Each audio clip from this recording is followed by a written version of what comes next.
চীনের 1,20,000 ড্রাগন সেনা দাঁড়িয়ে আছে ভারতের দিকে গরম চোখে তাকিয়ে। যে কোনো সময় হতে পারে যে কোনো কিছু। গেল সপ্তাহে মার্কিন প্রতিরক্ষা দপ্তর পেন্টাগনের এক রিপোর্টে আকাশ ভেঙে পড়েছে নরেন্দ্র মোদী সরকারের মাথায়। বাংলাদেশের হাতে চীনের তৈরি এমন একটি ট্যাঙ্ক রয়েছে, আক্ষরিক অর্থেই যেটিকে বলা যায় দক্ষিণ এশিয়ার সেরা লাইট ট্যাঙ্ক। প্রতিবেশী দেশের ভারী ট্যাঙ্কের মোকাবিলায় বাংলাদেশের VT-5 এগিয়ে থাকবে কয়েক গুণ। চারপাশ থেকে ভারত ঘিরে রেখে দিয়েছে সীমান্ত ভারতের সাথে। দূর আতঙ্কে থাকে আপনাদের জঙ্গিদের জন্য। সিনেমার মধ্যে আপনাদের বীরত্বের গল্প নাই। আপনারা চায়না সীমান্তে বিলাই, পাকিস্তান সীমান্তে বিলাই, এখন বাংলাদেশ সীমান্তেও আপনারা বিলাই হবেন আস্তে আস্তে। কি হবে? অপেক্ষা করেন। কি হবে? আপনারা নিজের দেশটাকে রাখতে পারছেন? আসসালামু আলাইকুম রহমতুল্লাহি আবরাকাতুহু। সম্মানিত দর্শক, এবার বাংলাদেশ ভারত সীমান্তে যে রকমের উত্তেজনা, ঠিক একই রকমের উত্তেজনা ভারত ও চীন সীমান্তে। ভয়ঙ্কর ভারত ও চীন সীমান্তের বর্তমান পরিস্থিতি নিয়ে আজকের এপিসোডে নতুন কিছু তথ্য দেব। গুরুত্বপূর্ণ তথ্যটি সকলকে দেখার জন্য বিশেষভাবে অনুরোধ থাকছে। এরকম নিত্য নতুন ভিডিও পেতে অবশ্যই চ্যানেলটিকে সাবস্ক্রাইব করে পাশে রাখা বেল বাটনটি অন করে দেবেন, তাহলে প্রত্যেক মুহূর্তের আপডেট নিউজগুলো পৌঁছে যাবে আপনাদের কাছে। দর্শক, আপনারা সকলেই জানেন সামরিক শক্তির দিক থেকে বর্তমানে চীন পৃথিবীর মধ্যে অন্যতম, যাদের সামরিক শক্তি এতটাই যে তারা যে কোনো রাষ্ট্রকে ইচ্ছে করলে চাইলেই মাত্র 30 দিনের ভিতরে সেই রাষ্ট্রটি দখল করার মতো ক্ষমতা তারা রাখেন। দর্শক, চীনের সবচেয়ে বড় ক্ষমতাধর যেই বাহিনী সেটি হচ্ছে, আপনারা জানেন তাদের মধ্যে 3টি বাহিনী। একটি হচ্ছে কোবরা বাহিনী, আরেকটি হচ্ছে নাগিন বাহিনী। যে নাগিন বাহিনী বর্তমানে প্রায় 1.5 লক্ষাধিক সৈন্য ভারতের সীমান্তে তারা মুখিয়ে আছে। যে কোনো সময় ভারতে ভয়ঙ্কর আক্রমণ হানতে পারেন এমনটাই জানাচ্ছেন দিল্লি টাইমস ও জানাচ্ছেন ভারতীয় একটি মিডিয়ার সাথে সাথে আমেরিকান একটি মিডিয়াতেও এই নিউজটি প্রকাশিত হয়েছে। আর এতেই মোদির মাথায় যেন চিন্তার ভাঁজ পড়ে গেছে। দর্শক, আপনারা সকলেই জানেন যে বর্তমান বাংলাদেশ ও ভারতের সাথে সম্পর্কটা বেশ খারাপই যাচ্ছে।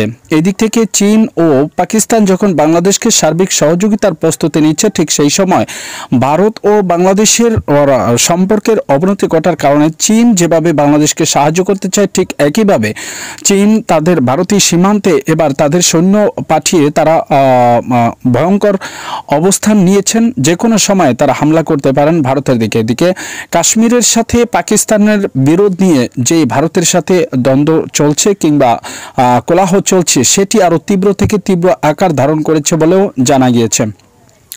দর্শক, আপনাদের সকলকে আরও একটি তথ্য জানিয়ে রাখি, সেটি হলো বাংলাদেশের বাংলাদেশের সশস্ত্র বাহিনীকে আরও শক্তিশালী করতে, বাংলাদেশের সেনাবাহিনীকে আরও শক্তিশালী করতে চীন তাদের তৈরি একটি পারমাণবিক অস্ত্র সহ একটি কামান দিয়েছেন, যেটি বর্তমান বিশ্বের মধ্যে সবচেয়ে বড় ক্ষমতাধর বলে দাবি করছেন চীন। যদিও সেটি সত্য হয়, তাহলে বাংলাদেশের রয়েছে চীনের পরপরই নতুন অবস্থান এবং পারমাণবিক দিক থেকে রাশিয়া ও পাকিস্তান বাংলাদেশকে সাহায্য করার জন্য যে কোনো সময় প্রস্তুত বলেও জানিয়ে দিয়েছেন। তাহলে কথা হচ্ছে, ভারত যাদের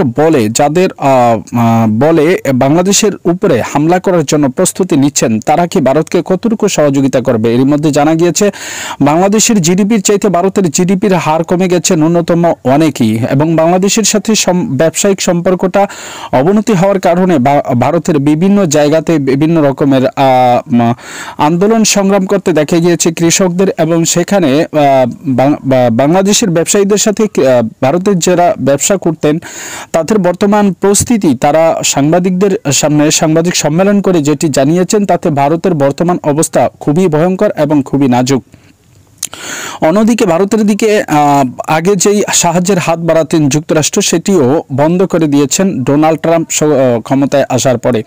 এতেই ভারতের সাথে যখন চতুর্মুখী দ্বিধা ও দ্বন্দ্বের মধ্যে পড়ে গিয়েছে, সম্পর্কের দিক থেকে বিভিন্ন দেশ থেকে যখন টানাপোড়েন চলছে, ঠিক সেই সময় বাংলাদেশের সাথে চরম উত্তেজনা সৃষ্টি হয় ভারতের। আর এই উত্তেজনার মধ্যে ঘি ঢেলেছেন ভারতের বিজেপি নেতা শুভেন্দু অধিকারীর এমন বক্তব্য, যেই বক্তব্য বাংলাদেশ বাংলাদেশকে উস্কে দিয়েছে, বাংলাদেশের সাধারণ জনগণ সহ বাংলাদেশের সংখ্যালঘুদের উপরে নির্যাতনের যে সকল মিথ্যা অপপ্রচার তারা চালিয়ে যাচ্ছেন, সেটিকে রোধ করতে না পারলে, ভারতের সাথে বাংলাদেশের সম্পর্কের আরও অবনতি ঘটলে এতে ভারতেই সবচেয়ে বেশি ক্ষতি হবে বলে মনে করছেন বিজেপির আরেক নেতা। তারা তৃণমূল নেতাকর্মীরা বলছেন, বাংলাদেশ এবং ভারতের সম্পর্ক যদি সুসম্পর্ক না হয়, এতে সবচেয়ে বেশি ক্ষতি হবে